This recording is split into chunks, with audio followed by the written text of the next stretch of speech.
जी news एक जिम्मेदार channel होने के नाते अक्सर लोगों की परेशानी से जुड़े मुद्दों को उठाता रहता है। वो मुद्दे जिसका सीधा असर आप पर पड़ता है। आज से राष्ट्र हित में रोज आप ऐसी ही एक मुद्दे को देखेंगे, जहां हम सवाल उठाएंगे उस व्यवस्था पर जो कि जिम्मेदारी से मुंह मोड़ लेती है। यह है जी मुहिम, और ऐसी ही मुहिम में आज बात करते हैं उत्तर प्रदेश के कानपुर के एक ऐसे पुल की जो हर दिन हजारों लोगों की सांसें अटका देता है। और सबसे हैरानी की बात तो यह है कि 78 साल, जी हां 78 साल से लोग लकड़ी के पुल से नदी पार कर रहे हैं।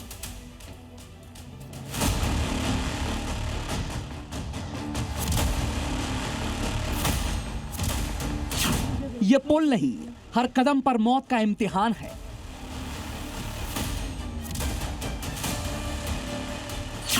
ये रास्ता नहीं, मजबूरी की कहानी है। ये तस्वीरें विकास के उन दावों पर बड़ा सवाल हैं जो बार बार हर बार किए जाते हैं। जहां एक तरफ बड़े बड़े हाईवे, चकाचौंध से भरी सड़कें होती हैं, तो दूसरी तरफ एक ये भी सच्चाई है जो चीख चीख कर हकीकत बयां कर रही है।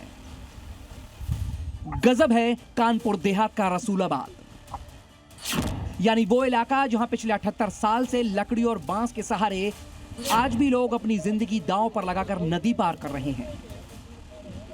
वजह है प्रशासन की वो लापरवाही जिससे आज तक उस नदी पर पुल नहीं बन पाया।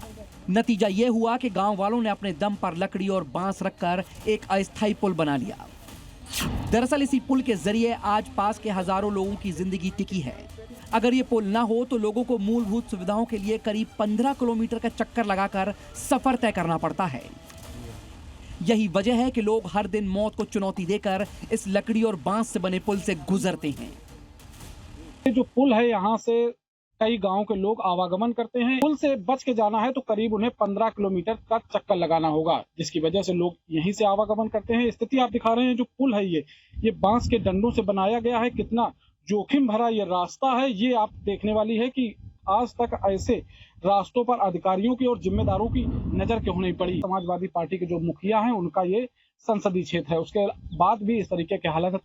सबसे दर्दनाक तस्वीर इन मासूम बच्चों की है जिन्हें किताबों से पहले डर का पाठ पढ़ना पड़ता है।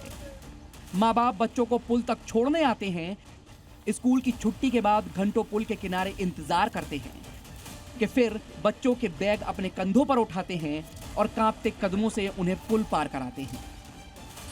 लेकिन सवाल यह है कि क्यों 78 साल में अब तक कोई भी सरकार एक पुल नहीं बनवा पाई। वोट लेने हर चुनाव में नेता पहुंचे, लेकिन वोट के बाद क्यों इस पुल तक कोई नहीं पहुंचा। जी न्यूज की इसी मुहिम में हमने सभी सवाल उन जिम्मेदारों से पूछे जिन पर इस काम को कराने का जिम्मा था। जब हमने सवाल पूछे तो कहा गया कि प्रस्ताव भेज दिया गया है। उसका प्रस्ताव भी चला गया है। अब 15 अगस्त को उसके स्वीकृति भी मिल जाएगी।